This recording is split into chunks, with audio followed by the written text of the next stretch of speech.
নুডলসের ক্রেভিং হইলে বাসায় থাকা অল্প কিছু ইনগ্রিডিয়েন্টস দিয়ে এইভাবে বানায় ফেলি। কড়াইতে তেল আর পেঁয়াজ দিয়ে হালকা লাল করে ভেজে তারপর যে কোনো মাংসের কিমা অথবা সসেস আমি দুইটাই অ্যাড করে ভেজে দিয়ে দিব গাজর আর পটল বা নুডলসের সাথে যায় যে কোনো ভেজ অ্যাড করে হালকা সতে করে দিয়ে দিব লাল হলুদ ক্যাপসিকাম কিছু বিনস আর কাঁচা লঙ্কা দিয়ে আরও 1 মিনিটের মতো সতে করে অ্যাড করব সয়া সস। চাইলে একটু ব্ল্যাক পেপার দিতে পারো, যেহেতু আমার কাছে ছিল না তাই আমি দিতে পারিনি।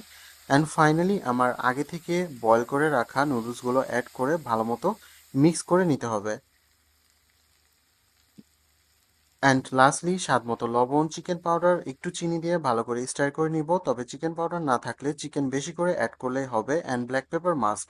সো আমার নুডলস রেডি, দেখতে কিন্তু বেশ কালারফুল হয়েছে। সো ট্রাই করে দেখতে পারো। Enjoy eating.